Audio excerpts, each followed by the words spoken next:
Hey, what's up, college football fans? It's Tiger Paul Craven in the house.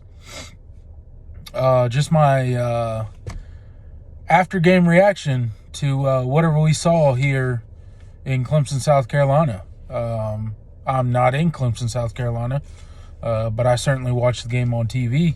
I saw what you guys saw, and here's my reaction to it. Let's get to it. First and foremost, shout out to the Clemson defense, okay? I know you thought I was going to start off with the bad of this video, but I'm going to start off with the good of this video. I'm going to start off with the Clemson defense. I'm going to start off with Brent Venables, Skowski, Brian Brzee, Tyler Davis, Miles Murphy, Maffa. Let's see, who else? Charleston. Who else? I mean, all those guys on defense. I mean, I can't even remember all the names right now. They're escaping my mind. But shout out to the Clemson defense. Because let me tell you, and do not mistake it, Clemson would be 1-2 without this defense. Shout out to Brent Venables, the greatest coach on our coaching staff right now, the only coach that's got a clue of what is going on with a game plan. Shout out Brent Venables. Shout out the defense. Thank God you guys bailed us out tonight against a terrible Georgia Tech team. And I'm not saying anything bad about Georgia Tech fans. So if you're a Georgia Tech fan and you see this video, I'm sorry. I'm not speaking ill will of you. You guys had a hard-fought game. You guys played with heart. You guys played with grit. You guys played with determination. And I'm not taking anything away from you. But what I am saying is you had no business being on the field with that team. And you know it. I know it. Let's just admit it, okay? You guys had a great game. I'm not taking anything away from you.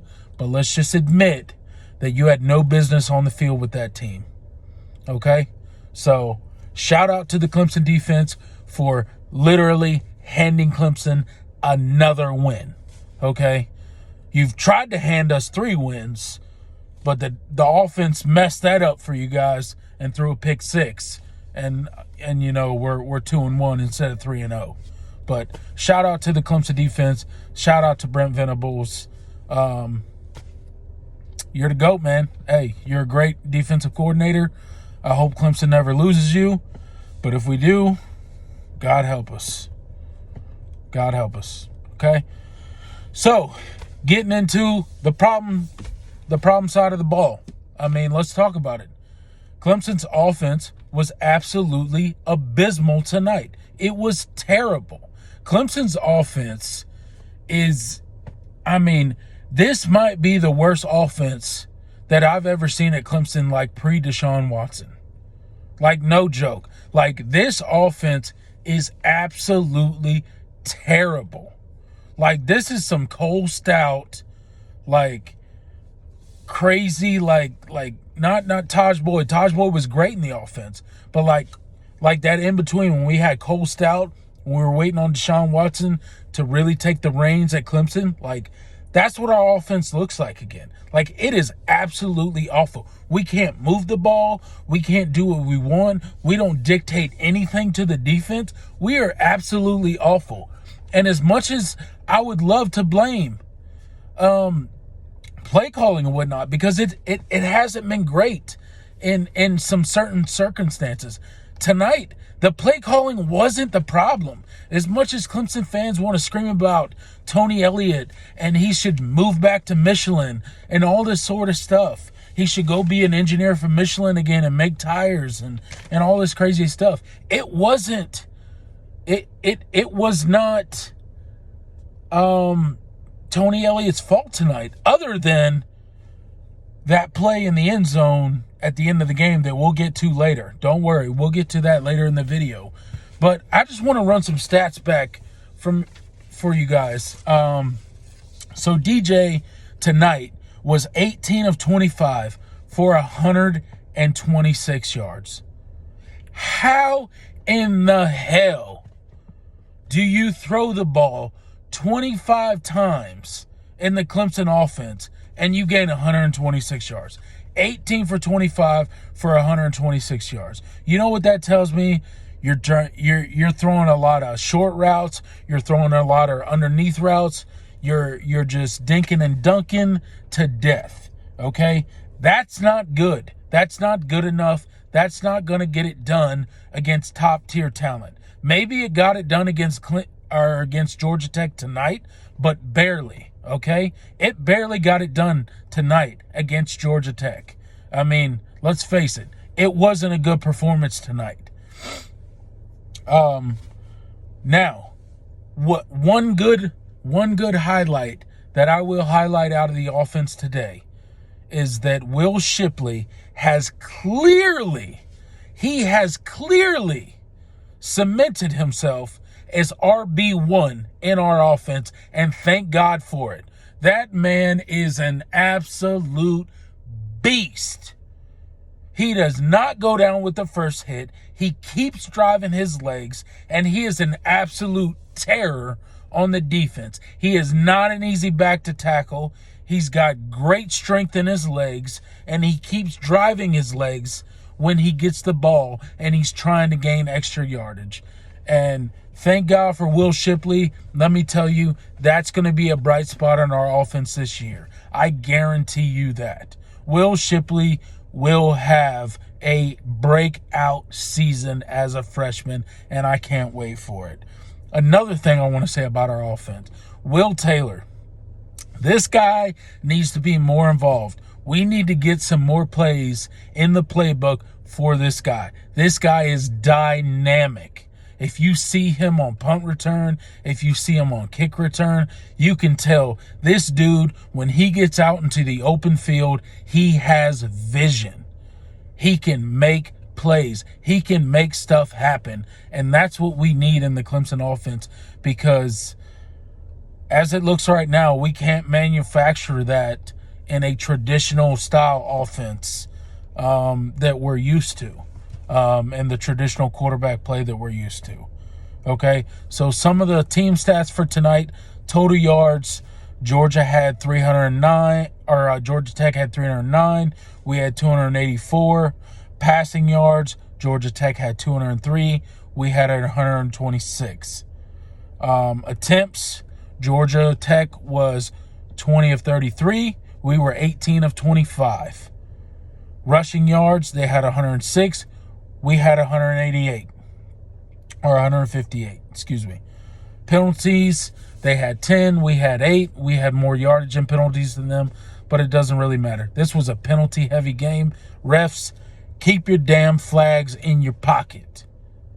Stop delaying games, okay? There were numerous times in this game that stuff got reviewed that I was just like, what are we reviewing this for? Like, we're literally just extending a game that has already had a 2-hour lightning delay, and we're still extending this game. So that's just kind of the irritation I have with college football, their review system, their penalty systems, whatnot.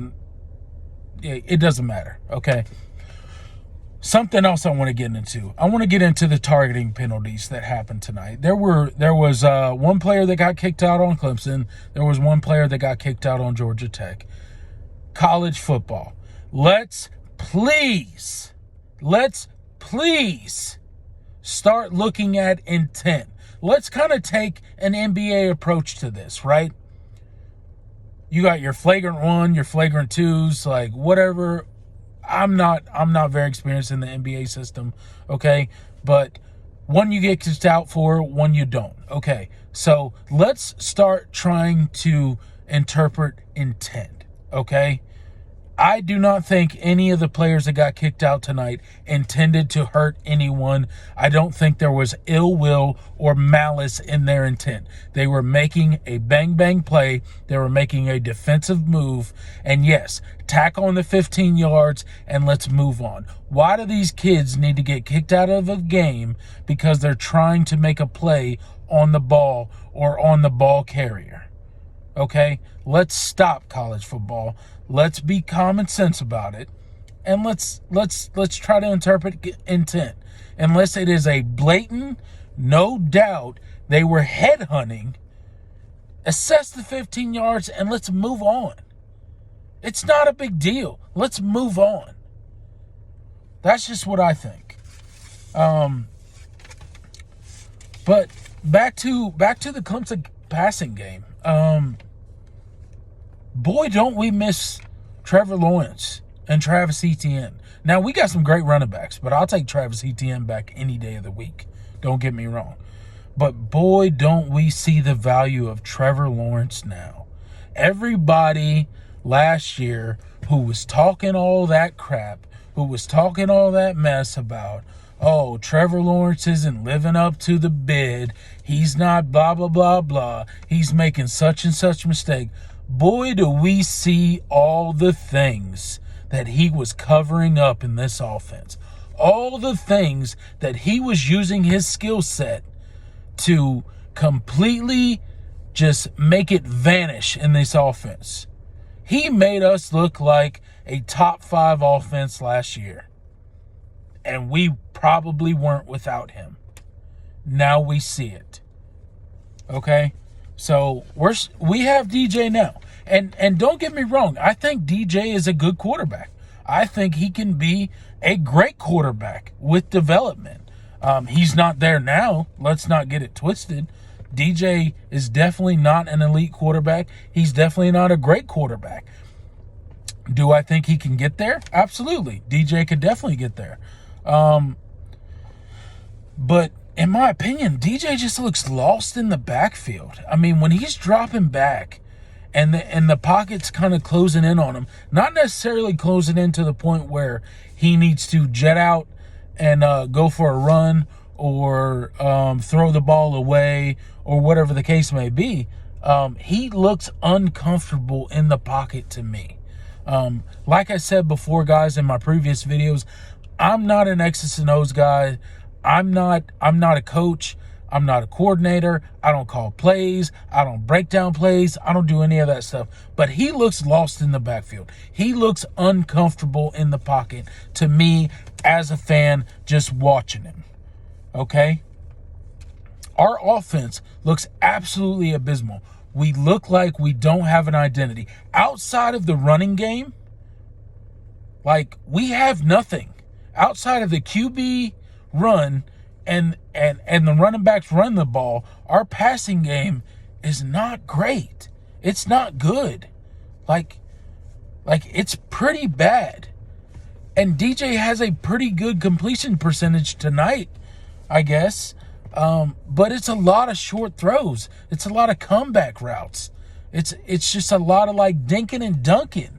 It's not a lot of vertical passing, challenging the defense down the field. It's not a lot of that stuff, and that's kind of what Clemson's used to. We're used to, kind of breaking you down up front and then challenging you over the top because we have that kind of talent. I don't know where that is with the Clemson offense. Like I said, I don't know if that's play calling, but I saw several throws from DJ tonight that were alarming to me. I mean, bad misses. I mean, when it came out of his hand, it was one of the most wobbly balls I've ever seen in my life. Like bad throws, not just like bad throws from a miss standpoint, but just ugly throws from the flight of the ball. And that's just from a fan's perspective. I know some of the announcers tonight were picking on his footwork and some of the stuff he's doing there. And like I said, I'm not a quarterback's coach. I don't know none of that stuff, but I suspect they do. Our running game looks great, obviously. But we're just like, our passing game cannot live up to the billing, and it's honestly disappointing, and we need to do something about it. I don't know what that is, but we, like, I mean, honestly, I don't even know. I know a couple streams I was in tonight. I was in Sea Dog Morgan and Pigskin Pete stream tonight. And, you know, a lot of people in the comments there were talking about let's put the second team quarterback in and let's bench DJ and blah, blah, blah, blah. I don't know about that right now. I know DJ is struggling. And I know he must be feeling the pressure. I mean, there's no way this guy's not feeling the pressure. And maybe it's just him pressing and trying to live up to the expectations. I mean, he's following two of the greatest quarterbacks that have ever suited up in a Clemson uniform, in Deshaun Watson and Trevor Lawrence. I mean, that's not an easy act to follow. And believe me, I'm not making any excuses for him. If he can't live up to it, hey, get out, man. Hey, time to move on to the next, right? But I hope he can put it together. He looks like the type of guy that can. He's got a great arm. I don't know if it's a confidence thing. I don't know if he's just pressing and trying to do too much. I don't really know. The coaching staff knows. We don't know as fans. But I hope that they can get it figured out. Because I tell you what, I'll tell you one thing for sure that I know without a shadow of a doubt, that if that offensive product comes out on the field every week, we will have more than one loss, Clemson. So brace yourselves for a not only not making the playoffs for the first time in 6 years, but maybe not making it to the ACC championship game. Maybe not making it to a major bowl game. Okay? Like, it can get bad this year for Clemson if we don't turn it around on the offensive side of the ball. We have a championship level defense. Don't mistake it. We can win the national championship with this defense. But let me tell you what we can't do. We cannot win the national championship with the offense that is currently constructed on our roster and that has currently been on display for the past 3 games. We cannot win with that offense, and we will not win with that offense. So, unless there are drastic changes on the offensive side of the ball, whether that be an execution problem, a play calling problem, I don't care what it is. It needs to be figured out, and that's on Dabo Swinney. That's on Tony Elliott. That's on all the offensive staff. They need to figure it out. They need to figure out what the problem is, and we can't waste this championship-level defense that we have. Because I promise you, we have a top 2, at worst 3 level defense this year. And that's a championship level defense. And we need to take advantage of it while we have it. But that's my reaction to the Georgia Tech game. Hey, good job, Georgia Tech fans. On all the streams that I was in, you guys were gracious. You guys were good fans. I know it's a disappointing loss for you guys. You guys fought hard. Commend your players for the way that you fought. And, yeah, I'll see you in the next video. Tiger Paul out.